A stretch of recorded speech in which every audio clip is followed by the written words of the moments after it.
is Joanne Agie, and I am the Education, Research, and Client Relations Consultant of the Multilang team. So, our team specializes in study abroad consultancy and foreign language teaching. We offer study abroad services for 27 countries in the European Union and Schengen zone and in the UK, and we teach for European languages English, German, French, and Spanish, all on a professional level. If you want more details about the services we offer, please check out our website at www.multilangedu.com. Now, this webinar was organized today to provide detailed information about how to choose the most pocket-friendly and affordable destinations for bachelor's or master's study abroad. So during the course of this webinar, our lead consultant, Ifeoluwa, will comprehensively discuss the best destinations in Europe in terms of cost and affordability, and how you can take advantage of this information to get all the best possible opportunities to study abroad. I'm very confident that we all have a lot to gain from this webinar session today, so I'm pleading, let's have your undivided attention so that everybody can get the best out of everything we have to offer today. So please minimize distractions. If you have any questions, take note of them, and at the end of the session, we'll provide answers to them. Once again, thank you for joining this webinar. I'm pleased to welcome you all, and I hope we can all have a very enlightening and fulfilling time together. Thank you. Ifeoluwa, over to you, please.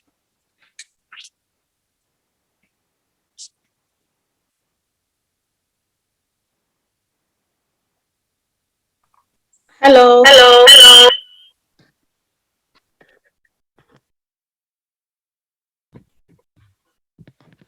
Okay, so I am having troubles joining with my camera, so I tried using another device. So you saw my face briefly, but it was echoing since both are in the same room. So I'm sorry if you can't see my, well, you don't really need to see my face for this presentation, because most of the things I'll be talking about anyway will be on slides. So I'll be sharing my screen, so my face wouldn't be necessary. Like Joanne already said, my name is Ifeoluwa, and I'm the lead consultant at Multilang. She already gave you insight into what we do at Multilang. Our focus is Europe, and specifically EU Schengen zone Europe. That's what we do. So today I would go straight into my slides. We have a couple of things I think I have about 23 slides. Not to worry, I'm not going to take forever on each slide. And I'm confident that at the end of this event or this webinar, you would have gained a lot, and you probably even be making, a decision and then taking an active step into your study abroad move.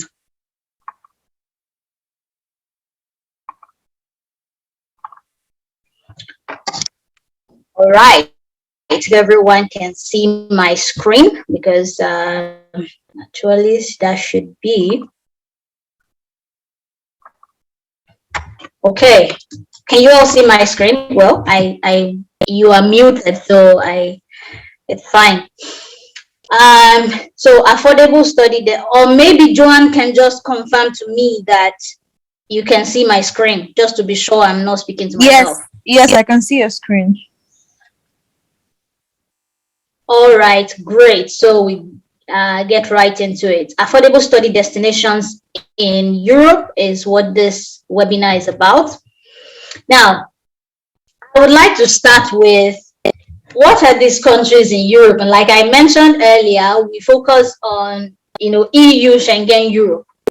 So Europe is big, of course, not as big as Africa, but Europe is big. Europe has many countries, and Europe has many parts. I call it many parts because Russia is Europe, as you probably all know. But then Russia is not in the EU. That's an example. And there are other countries also in Europe that are not in the EU. So there's EU, there's Schengen, then we have one even called EFTA, we have EEA. So there are different blocks within Europe. But we are focusing on the 26 EU and 27 EU and 26 Schengen. So I will try to give you an insight into what these countries are. So you will have, it will be clear to you, and you will be speaking or doing your research or your applications from an informed mind.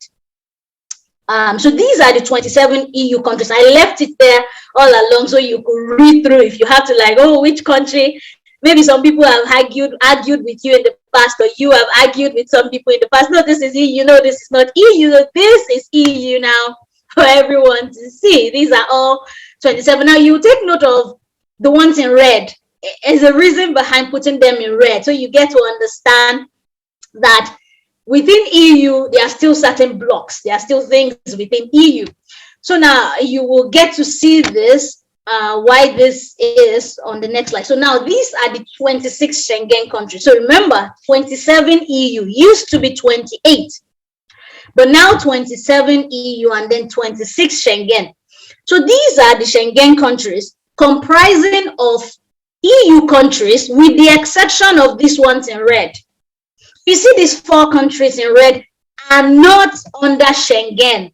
That's why they are in red here on this particular slide. So Bulgaria, Croatia, Cyprus, Ireland, Romania are not Schengen, but they are EU.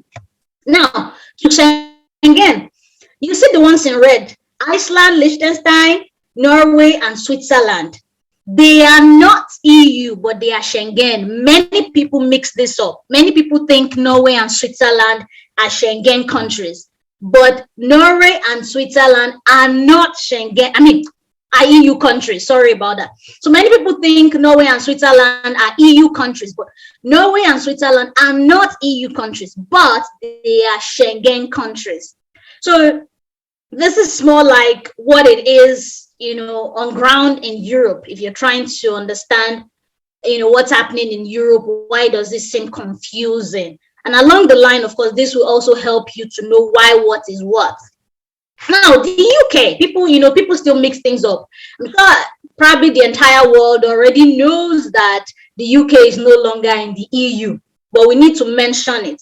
So the UK used to be in the EU, but the UK is no longer in the EU and not under Schengen. UK was never under Schengen, by the way. So now, these are the countries, or these are the our focus regions. That's why I had to present this first, so that you, in the end, when you're asking me questions, you don't ask me questions. You don't ask me about Russia. I wouldn't be able to, you don't ask me about Turkey. You don't ask me about which other country people mix up. You don't ask me some of those countries because they are not under our purview. So these are the countries we deal with, and that's why I've tried to. So some people might be wondering, okay, so what is Schengen anyway?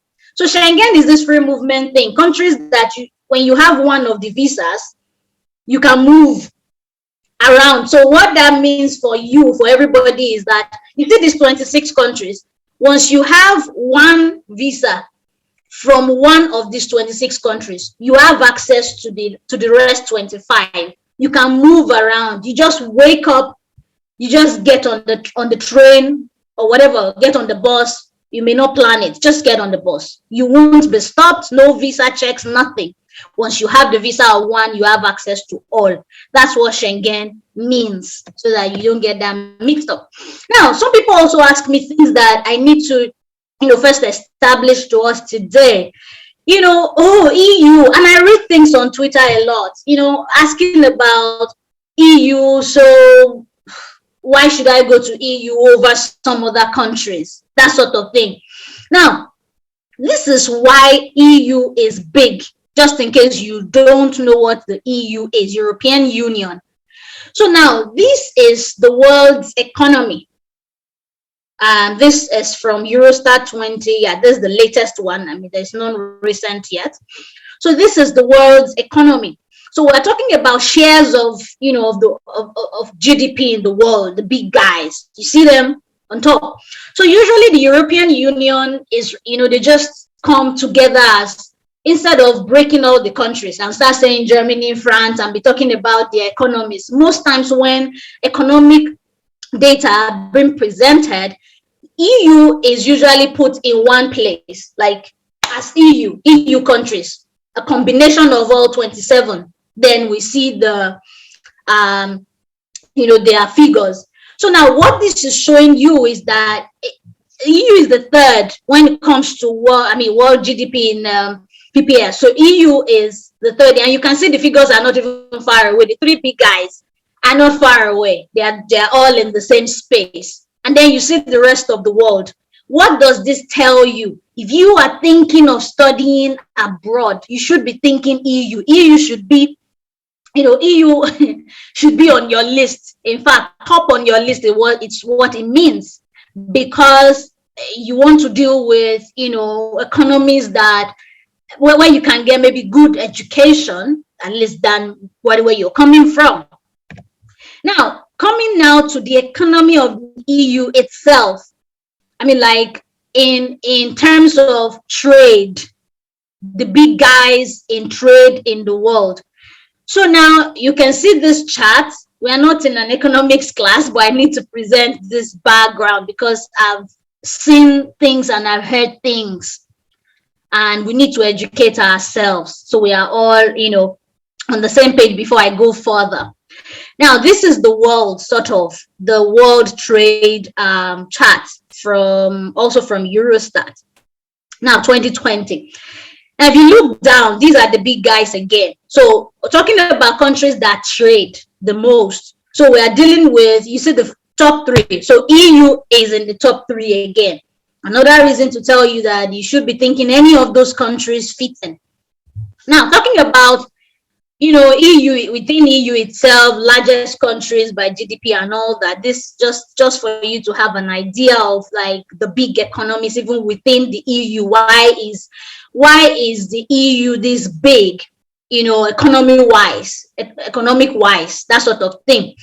It is, of course, the pool of the resources of all the countries within the zone. But of course, there are some of the big guys within the zone. So looking at Germany, which is also the fourth largest economy in the world, if you don't know, by the way. So Germany is there, and then you see France also within the first 10. Italy is also there. These are EU countries that are leading when you talk of GDP. Now, this you may need much later. This particular chart that I'm just presenting it so it would answer some of the questions some people might have or some people might ask at the end of this presentation. So now within EU, what is the employment rate like? At least if you are going to be moving to a country for study, you would want to know if there's a chance for you, right?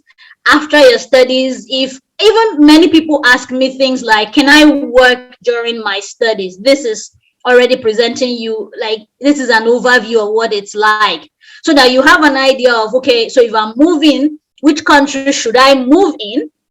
Which country, if your motive is to stay after your studies, to work in that country or to start working on your permanent residency and all that, then knowing what the employment rate looks like might be of help to you in making such a decision. So you see how low it is for countries like Czechia, Poland, and the likes. You see how it is all the way down, Greece having the highest unemployment rates, but Czechia has the lowest, and then followed by Poland, and all the way down. We might come back to this when I talk about after school, working during studies and all that. Now, this is the main thing I guess most of you are here for. How do I then decide on which country, what should I put into consideration? Our ads said we'll talk about the tuition, the cost of living, proof of funds, slash quality of life, student job, relocating with family issues, life after school, visa processing, duration, and all that. These are things I'll go right into, to provide you the insight into help, and so you can make an informed decision afterwards. Now, before choosing a country, now we're dealing with EU, remember, Europe, EU and Schengen, and of course, by the side, UK, because we also work on UK admissions. Now, the first question you should be asking yourself is, what do I want to study? See, if you know what you want to study, when you're clear about it, it will help you in determining which country or countries you should be considering. Not every country is for you. So a country good for you may not be particularly good for me. That's one thing you should bear in mind. So it's all about different reasons. You have to put a lot of things into consideration before deciding on a particular country as your country of choice for study. So what do I want to study? As an example, France is known for leading business schools. So I tell people that are interested in anything finance, anything, if you want to do MBA, an MBA or something, you should be thinking France. It's a good place. It's a country to consider. You shouldn't bother too much about certain countries, but you should be like, okay, my first choice, let me see if France will work for me, because there are other things you also have to consider anyway. But I am saying, if from the point of view of where do I go based on what I have in mind to study, then you should be thinking France as an example now for business schools. Then the same thing like that for different countries. You figure out what is good, what is this country good at or known for. Germany, as an example, we all know Germany is good with, engineering. So a lot of engineering this and engineering that. So you would then know that if you choose Germany for an engineering course, you have a chance of getting a good education, at least, something even way better. And it's not just about the education. That means you have a chance of getting a job in that country afterwards, because if that country is known for that particular field, then that means that there are many opportunities in that field in that country. So you study there, you have a bigger chance or a better chance than someone who studied elsewhere in getting a job or that job in that country. Another question for me, this is, after what do you want to study? This is the next big question. And this happens all the time when we at Multiland consult for potential clients. This is always an issue as well, because of course many people, it's not because they don't know what they want to study. Many people even have some idea of countries in their heads, their minds, like, I want to go to this country, I want to go to that country, but they do not understand something that must always be like the next thing after what you want to study when you are thinking of studying abroad. What is my budget? You need to crack this question. Otherwise, you will move in cycles. So we have seen this happening to people year upon year all the time. And this is one of the reasons we're having this webinar, to educate people. And by extension, to even liberate people, as I call it. So it is very important, because some people come with this lofty idea of one country like that they would like to go to. But then when we ask them, what is your budget? They don't even have a quarter of the budget. That means that country should not be on your mind for now. That means it might be where you would go to later. You might need to go through another route to get to that country. So you might need to start somewhere if that country is where you really see yourself in the future. But if that is not even the case, that country should not even be on your mind, is what it means. So ask yourself, what is my budget? And use your budget to already condition and focus, so that you are focused. You don't stay in your country year in, year out, dreaming of a country you cannot afford, and then wasting longer time. Whereas you can go to another country and you can even move from the country later to that country, like I said. So now Germany and Norway, as an example, have no tuition. Now, this part I will be, just take notes. You can pen down, you can screenshot or whatever, because now I will be saying certain things that you can pick for the different aspects we said we'll be discussing: tuition, cost of living, and everything. You can start seeing insights here and penning down, or even streamlining the schools, the countries. You can start doing your crossing out and crossing and checking in from this point onwards. So that so Germany and Norway have no tuition. At least Germany, as an example, I live in Germany, I studied in Germany as well. So Germany, as an example, almost all schools are tuition free. Almost. Don't let people deceive you. Not all. Almost all government schools are tuition free, but not all. I studied in a government school and I paid tuition. So now, this is it. There is a state in Germany that has tuition. It's actually quite low. So it's not some expensive tuition per se, but that state has tuition. But the other states don't have tuition, so you can study for free at least. So that means relatively in Germany, we can, just assume or conclude or do a general, average or something that Germany has no tuition. Norway is the same. Remember, Norway is Schengen, not EU, but Schengen. So Norway has no tuition as well. Hungary, Romania, Bulgaria, Slovakia, these countries I have here are some of the countries with the lowest tuition for medical courses. I'm saying this now so some people can start streamlining their options. Because we hear people say, I want to study medicine, I want to study nursing, people just come up with all these very beautiful ideas, grand ideas, big courses, and all that. But they do not consider budget to guide them in determining where they should be focusing on. So if you are thinking the EU and you are thinking medicals, think of a country where you can afford. You can't be thinking medicals and you are thinking, as an example, the Netherlands. You really want to, that's Holland. Netherlands is also Holland. So you can't be thinking Netherlands, for medical courses if you do not have good money. I know what I mean by good, very good money. The same thing, you can't be thinking Ireland, the Ireland, Ireland. You can't be thinking that country if you do not have money and you are thinking it especially for a medical course. So just have your study, what you want to study in mind, and then look at your budget. So here now, some of these countries you can still get between 5,000, 7,000, 7,500 and 8,000 euros. These are quite cheap for a medical course, when we're talking medicine itself and the likes. Now, Poland is known for low tuition. That's something else to bear in mind. So people asking me which countries can I consider? Poland is known for low tuition. It's something to consider. And they have many courses and many courses in English language. Many. Poland is open. And you saw from the previous slide where I show you that Poland has one of the lowest unemployment rates in Europe. I mean, in the EU, rather. So that is one place that some people are not looking at. Now, the Scandinavians are relatively in the middle. So which are the Scandinavians? The Scandinavians are the countries, the EU countries or the European countries up north. So these are Sweden, Denmark, Norway.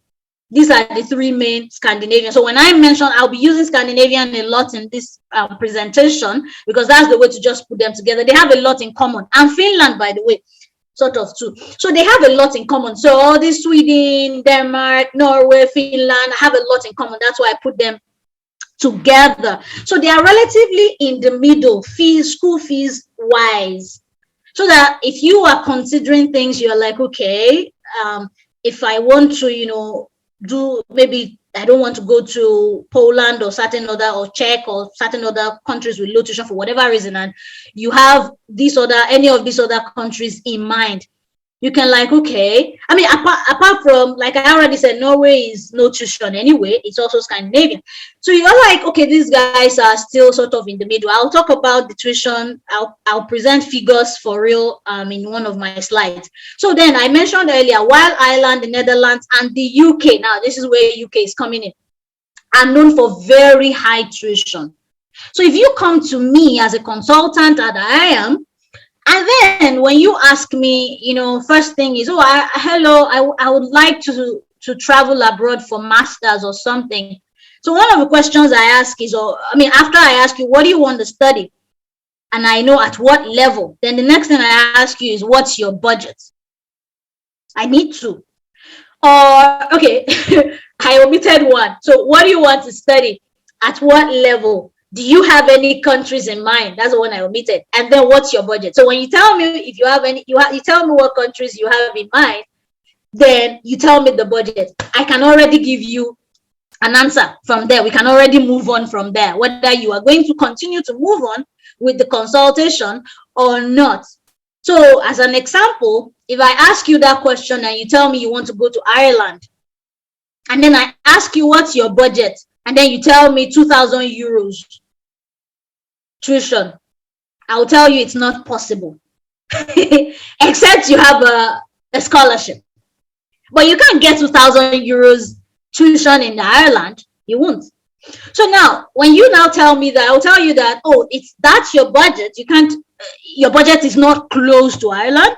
Then let's come down to where your budget is close to. So your budget, well, if you push it up, sort of, maybe you might get to the middle. Or at that budget, I'll just tell you, are you considering Poland? Are you considering Czechia? Are you considering Estonia? I will start telling you where your budget fits into.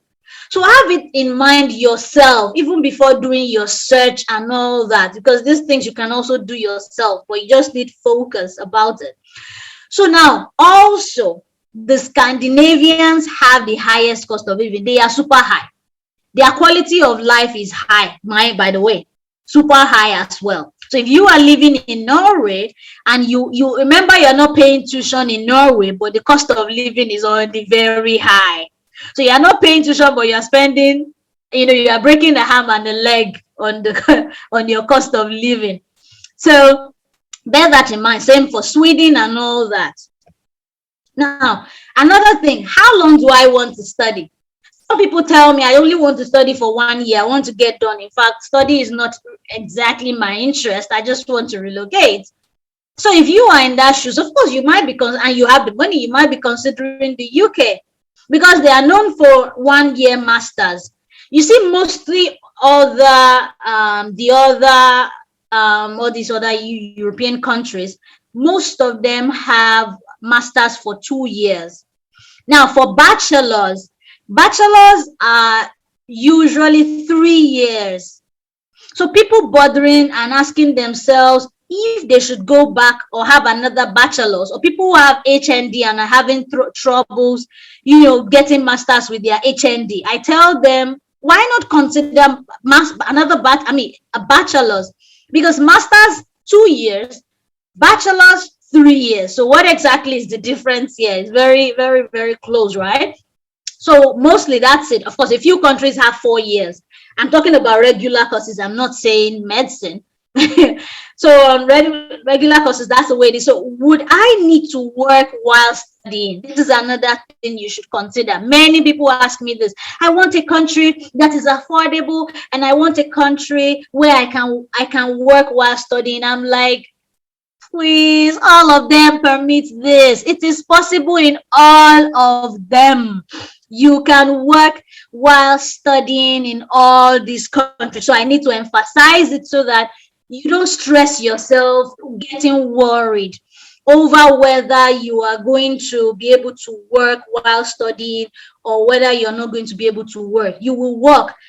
Usually it's 20 hours per week that you are allowed to work in most of the countries. A few of them are flexible. Poland, as an example, is one of the countries that is pretty flexible.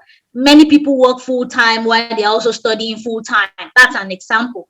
But the standard rule actually is that you work 20 hours across most of the countries. The standard rule is 20 hours. Just bear that in mind. But it is possible across all. So don't even bother. This should not be a concern to you. Now, another question we hear, would I need to travel with my family? You need to, if that's your situation. And would I have money for this at the moment? Now, this is usually how I approach this for my clients. Theoretically, it is possible for almost all these countries we are talking about. It is possible in almost all. Individual countries have individual rules, how they work around it, when you can travel, how, and the requirements. For instance, for Germany, if your spouse will be moving along with you, they would want your spouse to at least have an A1 proficiency in German, in the German language. This is the reason. When your spouse travels with you as a student, you are the one studying and limited to 20 hours of work.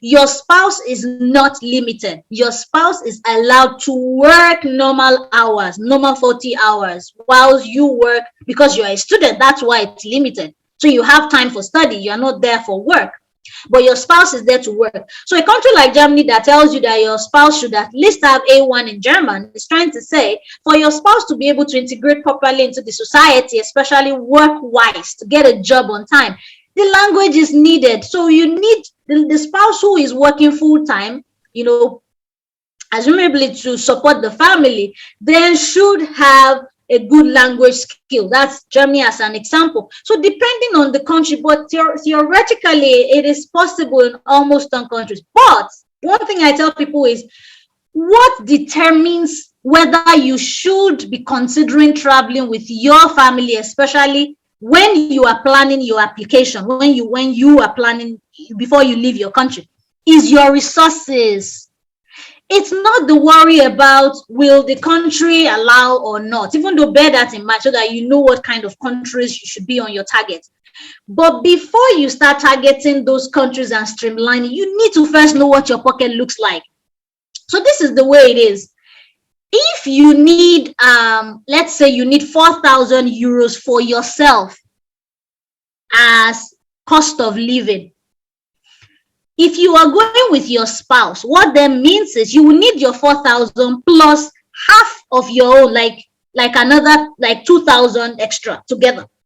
So instead of you to be planning 4,000 euros as for your cost of living, then you have to be planning like 6,000 euros for your cost of living. So if you cannot afford this extra cost, please don't be about I must go with my family. No, that would be a wild chase. That would be like one is chasing the wind.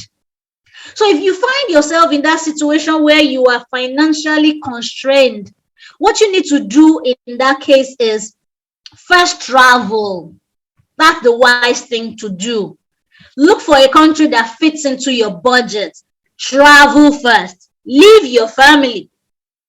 And then they can join you once maybe you are settled and you are able to put one or two things together and things are getting better for you. Then you have sufficient resources and your family, everybody's pulling resources. By then you can bring them. So you don't necessarily have to be about, it has to be a country I can move with my family now. If you do not have that money. Now, I only talked about spouse. So consider it this way. You need 4,000 for yourself, right? You need like extra 2,000 for your spouse. If you have one child, you add another extra 2,000. If you have two children, you add another extra 2,000. So just imagine it that way.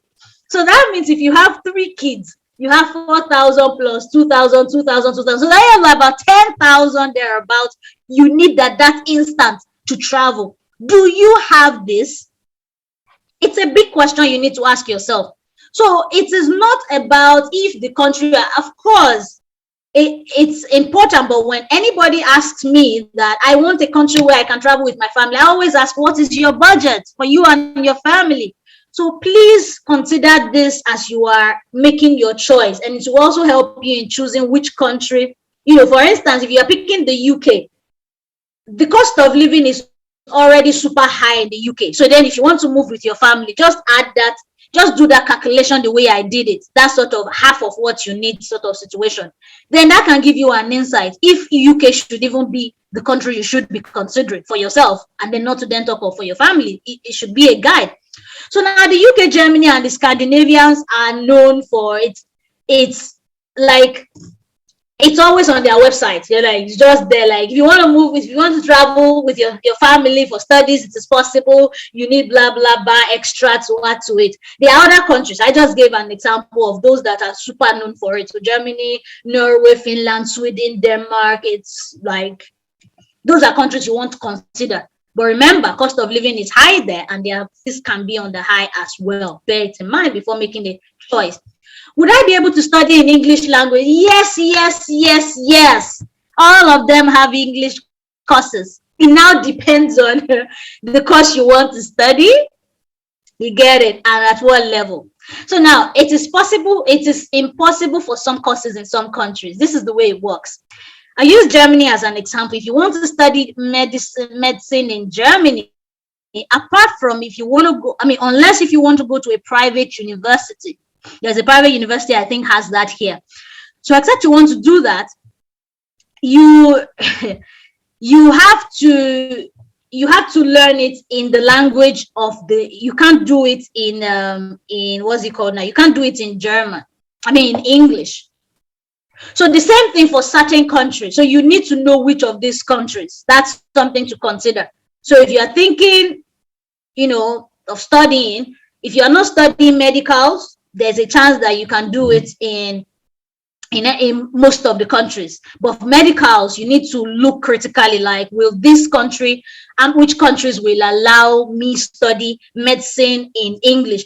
Now, a country like Poland, Hungary, you can study medicine in English, and a couple of other ones. It's Bulgaria, Croatia, and all that. You can study medicine in English. So these are things to put in mind. Then another thing is, for certain countries as well, most of their undergraduate courses are in the language of the country. An example is Belgium and of course Germany. So you want to study at the bachelor's level in these countries, you would need the language of the country. In Belgium, the French part of Belgium, you need French. The other part, you need the language. So that's the way it works. But generally, it is possible to study English language across all these countries. Then would I then need to learn the language of the country? Of course, if you are studying in English, no, but it is advisable for integration purpose, for you to be able to get a job, a student job, and even after school job. It is advisable you learn the language. You can either start learning the language from your home country, maybe online, get a language school, or even by yourself, or Duolingo and all those portals and all that. Or you get on ground, but it's advisable start doing something, start learning a few words in the language of the country you're going before you move. And then when you get on ground, you can also, most schools even provide this, they enforce it on their students, international students, to take some courses in the language. As an example, I learned my German from school. I didn't pay a dime to learn German anywhere. So I got here, my school provided, so I learned it all through my level of school. So this is a possibility. So it helps you in integrating into the society. Now, this is very important for me to state. Only Ireland, Malta, and the UK have English as official language. People ask me this. So I hear things like, hello, I would like to travel. I want to study in Europe. I want an English speaking country. So when UK was in the EU, UK was, the main guy there of the English speaking countries, right? Now UK is no longer there. So we are left with Ireland and Malta. These are the only English speaking who have English as an official language. So bear this in mind as well. So it's not like I need an English speaking. No, but that is not a hindrance for you in any way, because your studies will be in English unless you want to study in the language of the country, which is cool. And then you generally can move around and do whatever you want to do. Most people understand English in this century. So you generally will not have an issue, really. So to study certain courses, blah, blah, blah, which I mentioned earlier, you might need to learn the country's language. We need to move fast now. So I need to submit an English language test. You need to ask this question as well. It will guide you in making your decision. Now, it depends on the country, on the school, and on the course. So many of them accept a letter that you have studied in English language maybe all your life or during your bachelor's. Many of these countries actually accept letters for this purpose, but some of them will insist that you need to have international language test. And if you are thinking scholarship, a number of them will also tie it to international English tests like IELTS. But bear in mind, Finland, Belgium, most of the schools will require international tests. So if you are thinking Finland or you are thinking Belgium, I'm not saying these are the only two, but I'm telling you the ones that comes to mind, and you need to also bear that in mind. Finland and Belgium will ask you for international language tests. But what we normally advise people is try as much as possible, even if English is your official language in your country, try as much as possible to do an English language test and have good bands, good scores across the different sections of the test, because this will increase the number of offers you have. For instance, if you have been searching and realize that admission has closed in Sweden, Sweden will usually accept a letter of English language if your country has English as its official language. So you have tried Sweden and Sweden has closed the application. This is just a random example. And then you are considering, no, I want to try Belgium. And you see the course in Belgium, and then you don't have the test to present to be able to apply for that course. That's not good. But if you have the test, you have many options open to you. You see a scholarship, you apply. It is a lot of options right in front of you to choose from. So would I need to legalize my document? Now, what does legalization mean? So legalization is getting a stamp from an official body, which is usually the embassy of the country that you are going to. So they put the stamp on your official documents, your certificate, transcript, or whatever have you.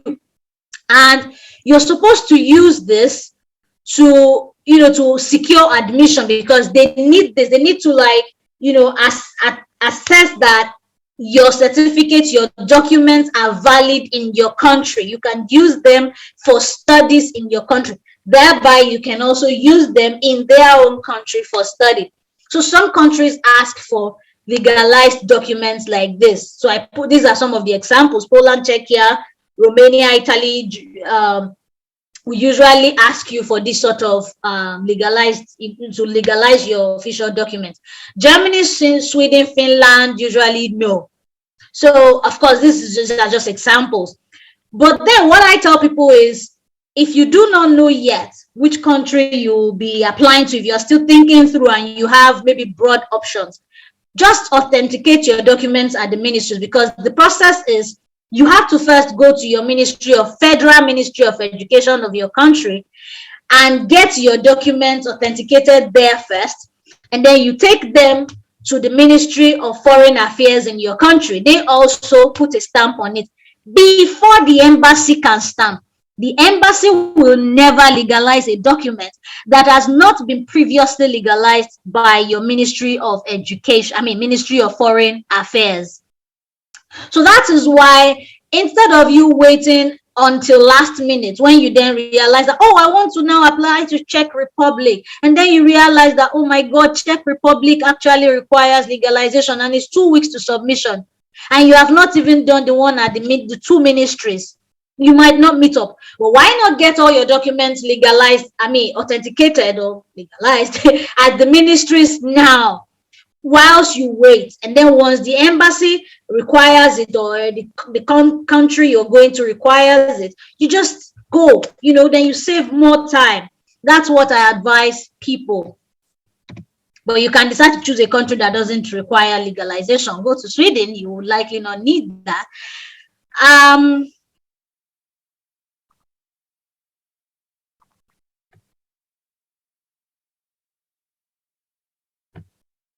Okay, so another thing is, do I have access to all my certificates and transcripts? That's a question you need to ask yourself before deciding on a country, before saying you want to study abroad.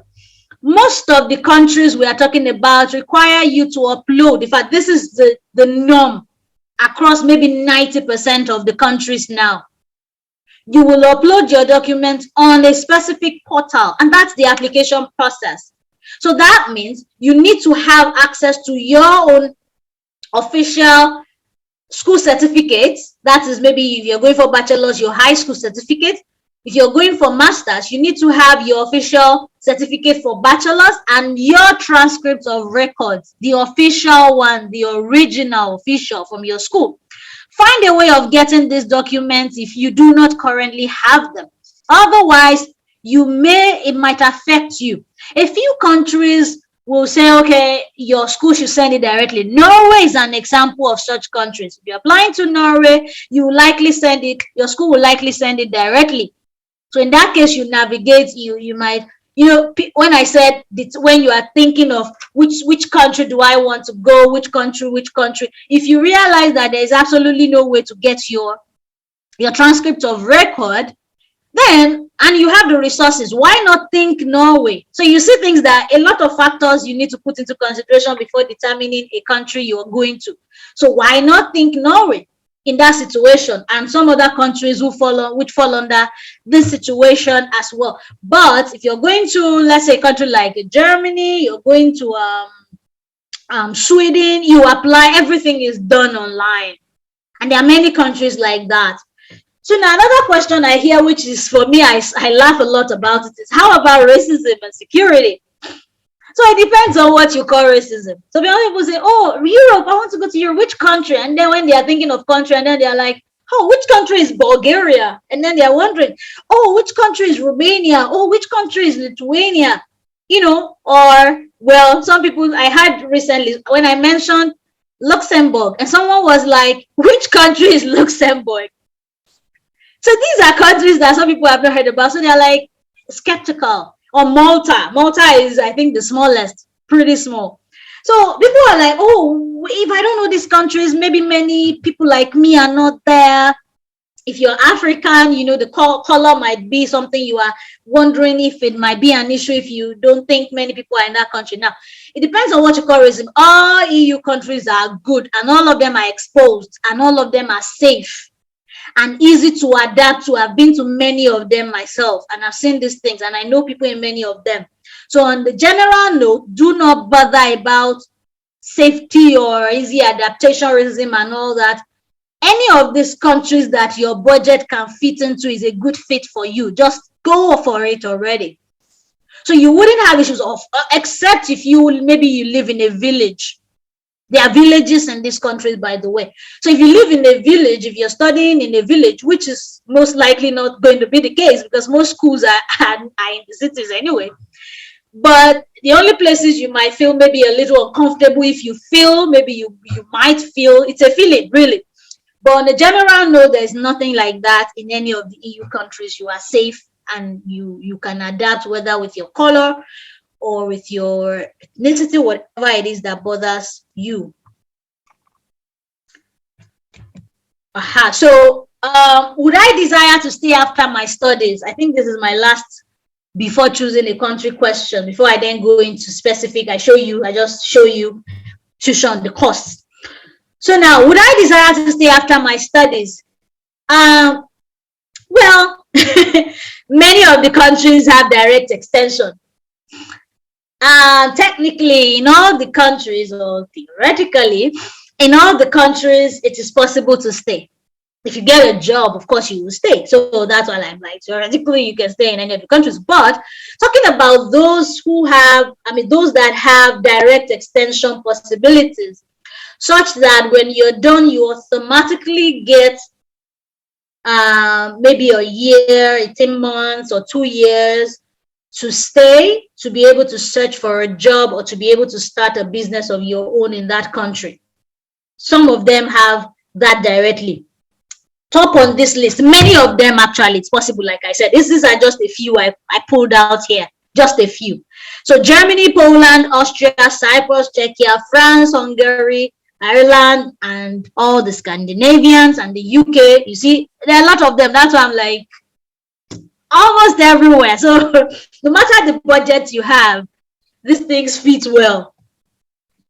Oh, I still have, maybe this is my last slide here, I don't know. So high quality of life versus affordable cost of living. People ask this sort of thing. So all EU countries have good quality of life, but the Scandinavians have even better, but of course more expensive. But bear in mind, a country with a lower wage usually has lower cost of living as well. So stop bothering about, because everybody is going to the UK, then you say, I want to go to the UK because, oh, when I work, I will make a lot of money. You are forgetting that if you make a lot of money, you will spend a lot of money on bills. That's just the way it works.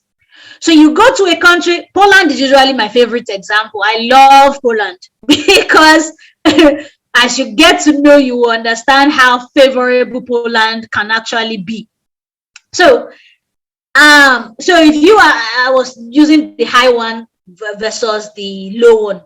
I mean, cost of living and tuition wise.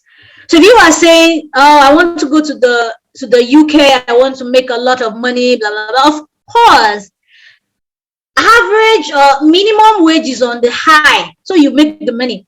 But then, if you are in Poland, where your tuition is low, your cost of living is also low. Of course, what do you expect? The minimum wage is also lower compared to the UK. But the advantage is it is what you earn that determines what you spend, right? And so it's the same thing. That's just my summary here. It's pretty much the same thing.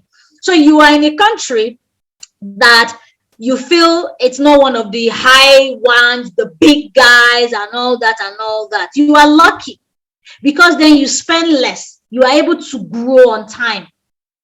You earn it and spend it there. So it is beautiful. So don't bother about, I want this country seems or sounds low to me. No country is low or sounds low. So just follow what you have and you have it. Would I desire, which one did I do here? I think I mixed one up. Okay, yeah, I put it back again. Sorry, it came up again here. I think that was a typo. So I've already talked about this. So the last one here is the cost of living. Now, this is what some of you have probably been waiting for. You just want to like, what's the tuition like? Which school can I go to? Just look at the just look at my screen and you can have an idea. I try to put all the all of them, at least the 27 and a few of the Schengen, into this list to give you a general overview of what your tuition or what their tuition looks like, so that you'll be able to ask yourself, where should I be focusing and where should I take my attention away from? So if you have a low budget, look at the group A countries. Those are the countries you should really be considering if your budget is pretty low. So you can see some of the costs here. So Austria, Belgium, and the likes. I mean, since you can see it, I won't bother mentioning it. But you see some of these ones here, your budget might just fit in. That's why there are countries you may want to be considering. And then when you are, your budget is in the mid, not too low and not super high, you're just, mid. Then look at this group B country. So they have it like in the mid, like 4,000 average. Now, when you see average, it means it could be lower and it could be higher. That's what average means. So don't take it that, that means school fees in Finland is 4,000. In fact, most times Finland, Sweden, it's around 5,000 on the average. Apart from some Finnish schools will give you they give students discounts like 50%, 75%, even sometimes 100% discount. That sort of thing happens. So Sweden too could be around 5,500 euros thereabout. So this is just like an average. And Latvia, Malta, some of this you can get something higher or lower, and like that. So it's just an average, but to give you an idea of what you should be considering. Group C countries. See, if you do not have good money, don't even bother. That's what I would say. Of course, unless you are going for scholarships. If you are going to be going, why not? Scholarships, you can get scholarships. But if you are thinking self-funding, please go to consider where your pocket can afford. So if you are doing that, you see group C countries, we are talking 15,000 euros and above. There are some as high as, I've seen 26,000. I think in the Netherlands, Ireland, even the UK as well. So all these guys, you can see 26,000 euros, 29,000. It could be super high. So we're talking this average. So if you do not have, so I hear people tell me things like, Ireland is the English, has English as official. I would like to do the official country with official English and all. I'm like, do you have the money for Ireland? If you do not have the money for that country, please go to where you have the money for. That's why I first presented those things I gave you in the previous slides for you to things you should first consider that must always guide you. And also why I presented, some of the statistics, or let's say the figures, or information about some of the countries, so that you have an idea and tell yourself that any of these countries work. So if you agree with me, you will see that almost everybody can fit into somewhere. If you can run around and struggle, and no matter how financially constrained you are, there is a high chance you will fit into one of these groups. So I tell people, if you have been searching for scholarships for more than a year or a year and a half, please stop and start considering self-funding already. Otherwise, you'll be wasting more time at home. And some of these countries, by the way, have minimum number of years of gap of education. So if your last education was 10 years ago, some of these countries will not, some of the schools in some of these countries will not admit you, because they have a rule that says, some of them have the rules that says that if your last study was 6 years ago, they won't take you on board. So instead of wasting so much time at home, searching for scholarships to no avail, and wasting time, look for a country that fits, a country that if you run around, you will get something. And these are some of the countries. Now, classification by cost of living. So it's not just about the tuition. Please, when you are thinking of a country, don't only think of your tuition, because you pay the school fees, then how do you survive? And now, when we say cost of living, you see this proof of funds people say all the time. And I hear things like, my proof of funds, and nobody talks about like the real cost of living. And all I hear is, I just want to look for where to seek my, source for my proof of funds, and just put it in the account. And once I get the visa, I will take it out. I hear these things all the time, and I smile. You know why? So this is the trick. Proof of funds that the embassies require of you, they are not for the embassy. The proof of fund is what the embassy or the embassies have calculated that you would need to survive on a monthly basis, on a yearly basis. That is how the countries come about their proof of funds.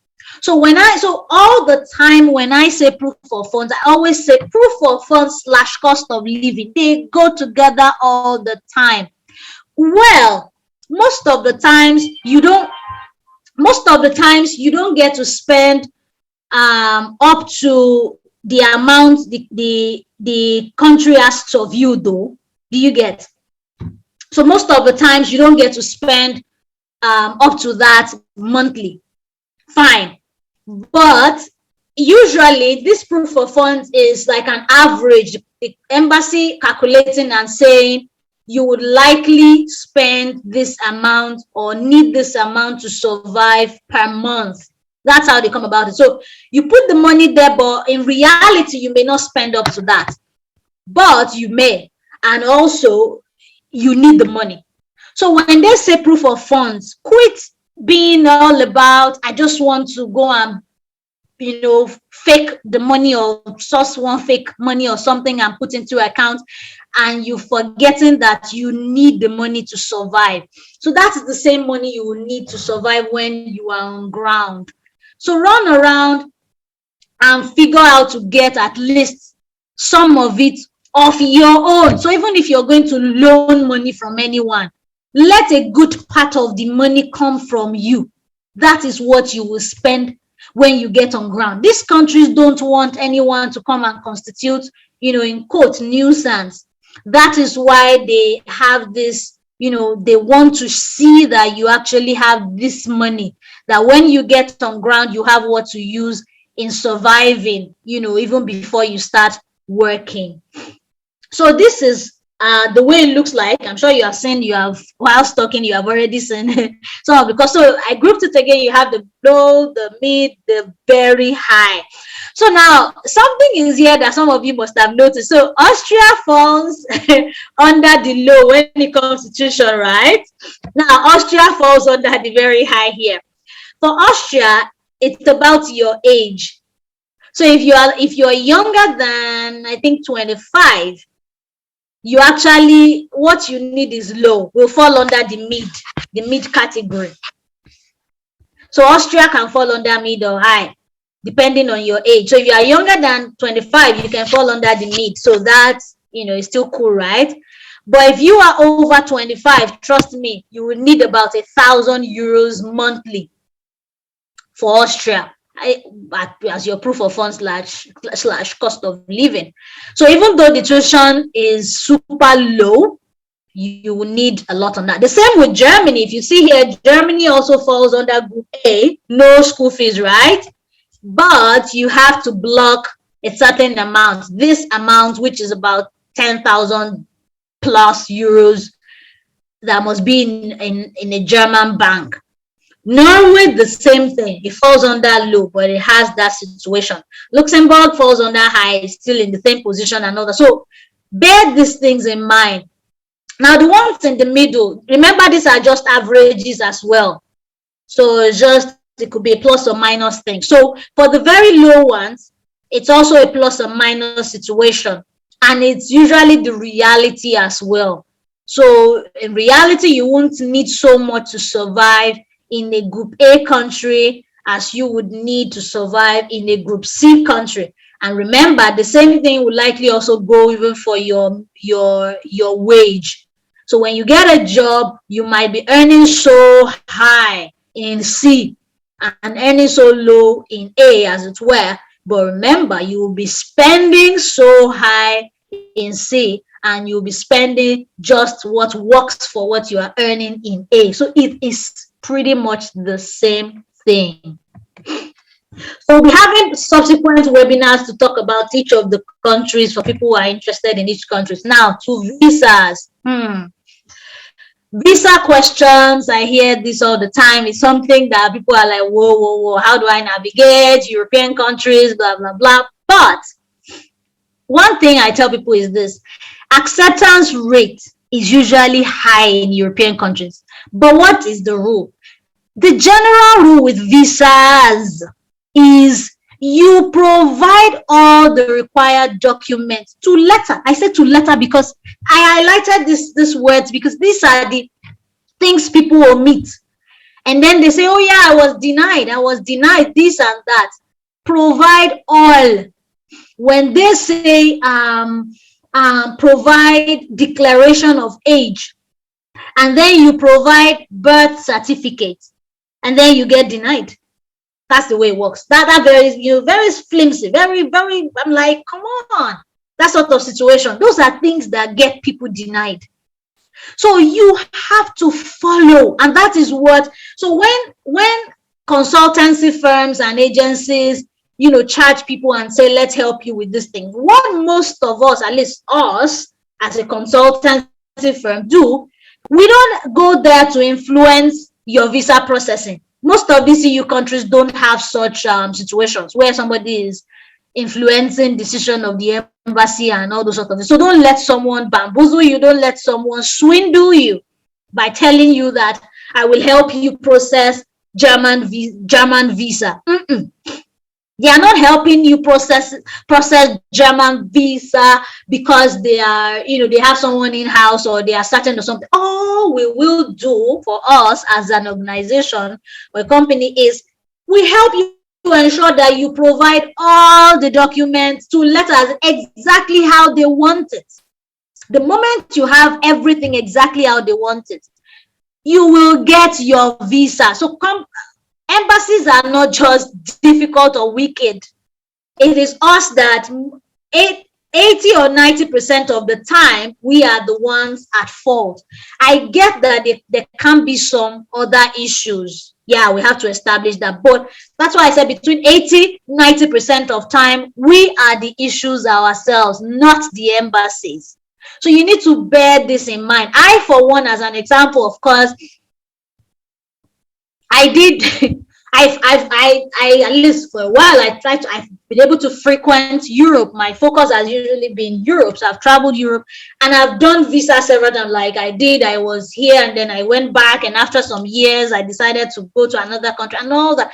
It has never been a major issue for me.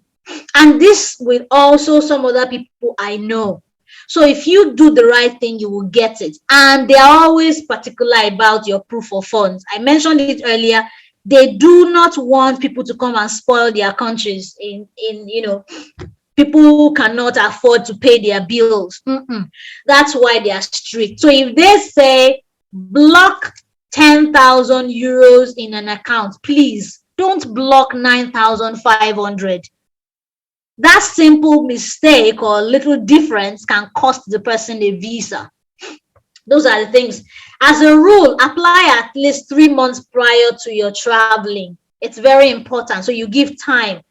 And countries requiring residence permits. So there are some countries, you need to know this. There are some of these countries that before you can travel from your home country, you need to have applied for their residence permit right from your country. So as an example, the Netherlands, if you're going to the Netherlands, there's something you apply for from your country. So it's like you're applying to Netherlands right from your country of residence.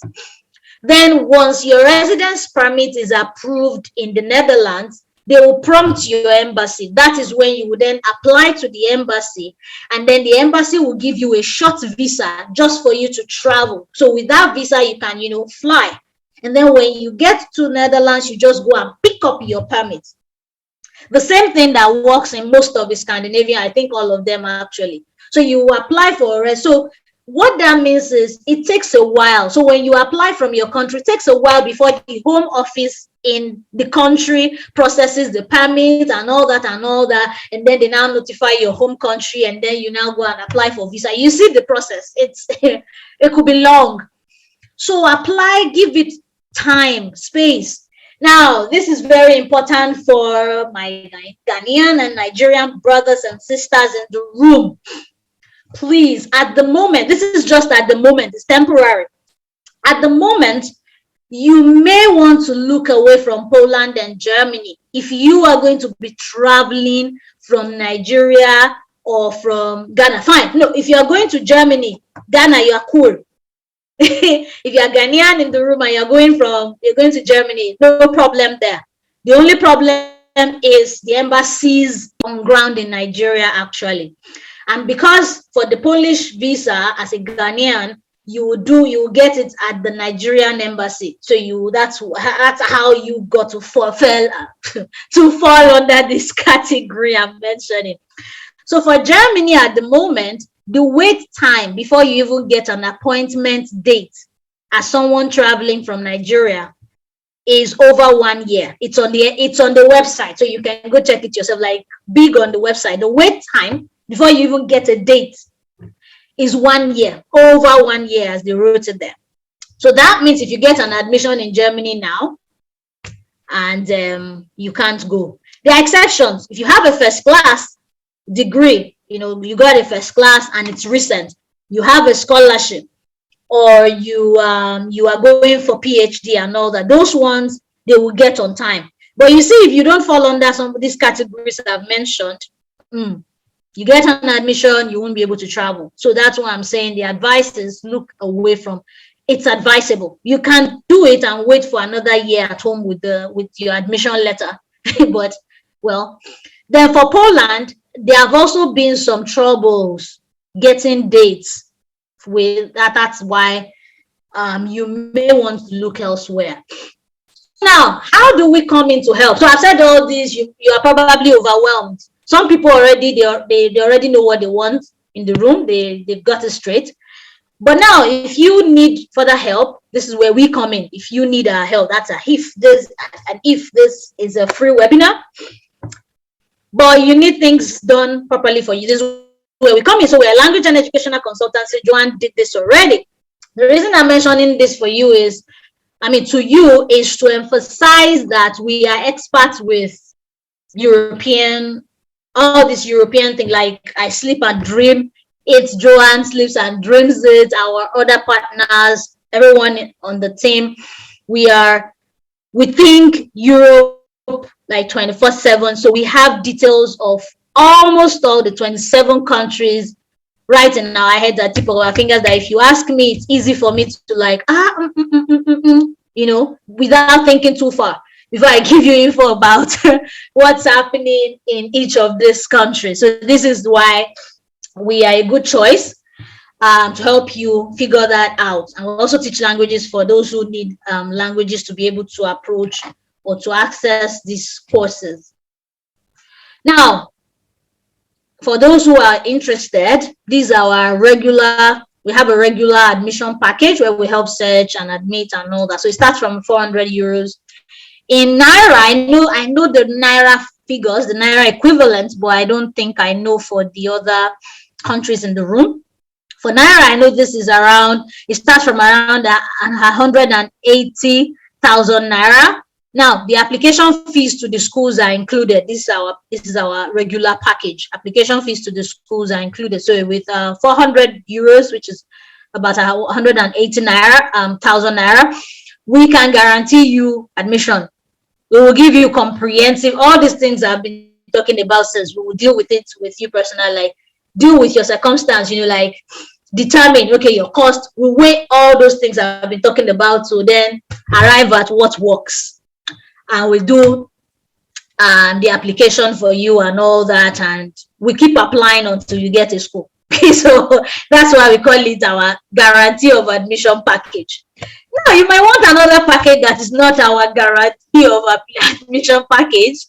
It's cheaper, but we can't guarantee in the sense that we won't keep applying to many and many for you, but we'll keep applying for it if you pay us, of course. So we charge 45 euros per application. In Naira, it is 20,000 Naira per application. And if you want 3 applications, you get a discount. So it gets, reduced. So in Naira, this figure is around 50,000 Naira for 3 applications. But we will not help you pay you see that the cost for application fees to the schools will not be there. Some schools have application fees, if you do not know. I think Lithuania, as an example, can be as high as 100 euros.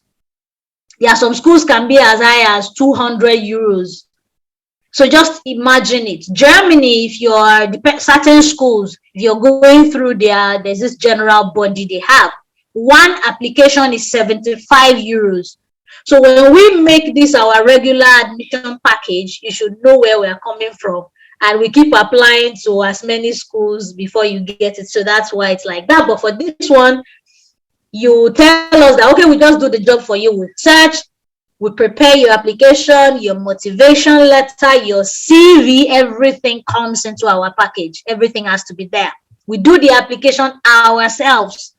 We get you, and then of course, if you're going for this one, you pay we tell you when to pay the school's account and everything. You do what you want to do, pay for the application fees, official application fees to the school. And we do every other thing and apply and do all that. And once the letter is out, we give it to you. So more discounts with more applications under this package. Now, this is the one that gets me most excited of all our packages at the moment. So currently, we got a very interesting partnership with a major agency in Poland that applies directly, that is in charge of the application for certain schools. So with this, our cool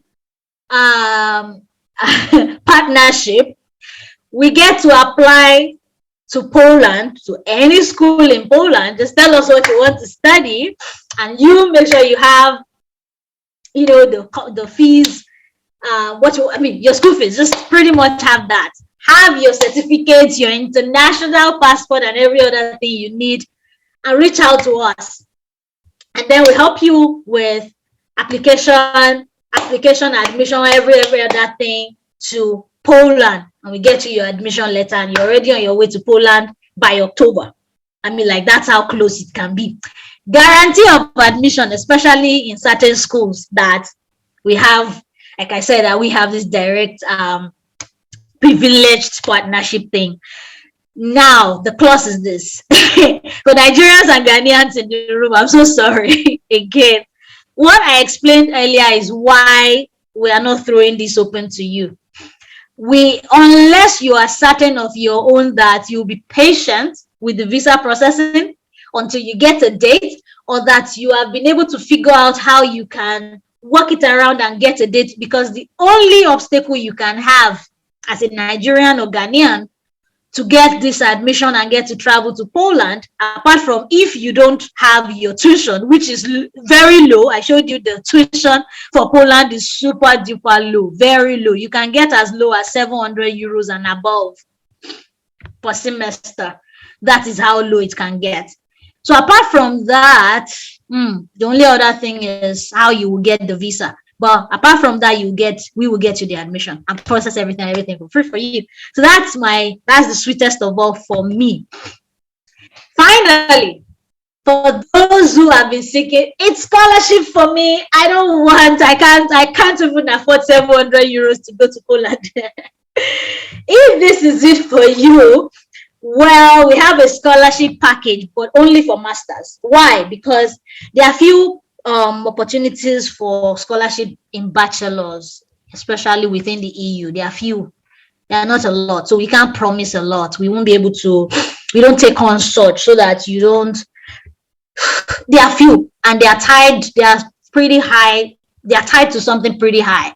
So maybe you have a special talent, or you have some very outstanding results and all those. So it's usually, if we see when we get some offers like that, we push them out. That's why I would advise everybody to join our Telegram group and follow us on all of our sites, so that when we have these sort of offers, we share them. You get to see possibilities. But besides that, we have scholarship package for masters. So we help you search across, comprehensive search, and provide you also with a comprehensive list of offers that are for you, offers you qualify for. But we don't just go and get you what they call things like UNICAF scholarship. We don't do that sort of stuff. We just like to get you UNICAF scholarship and present it to you, and you're wondering if your course is inside UNICAF scholarship. We don't do it that way. So we look for what fits you. So we deal with each client individually. So I want economics. I want to study economics. So we're looking for economics for you. What economics do you qualify for? Do you have the what's it called now? The requirements. So we look at your requirements vis-a-vis the possibilities, the offers and all that, and that's how we come about it, and we get you a list of what you qualify for, and we usually get a robust list in the end. Then for that, this is what we charge as well. There's a cost for the search itself. I think that one is 20 euros, 10,000 naira in naira, and then the application itself. So that's it from our end. From me, I want to sign out now from all this talk, and you guys can take the floor and ask us any questions you have. Joan and I, we are here to answer your questions. So if you want to sign up or anything, we have this. I displayed our contact here for you, and you can reach out directly to Joan as well. Yeah. So that's it from my end. If you have questions, please ask.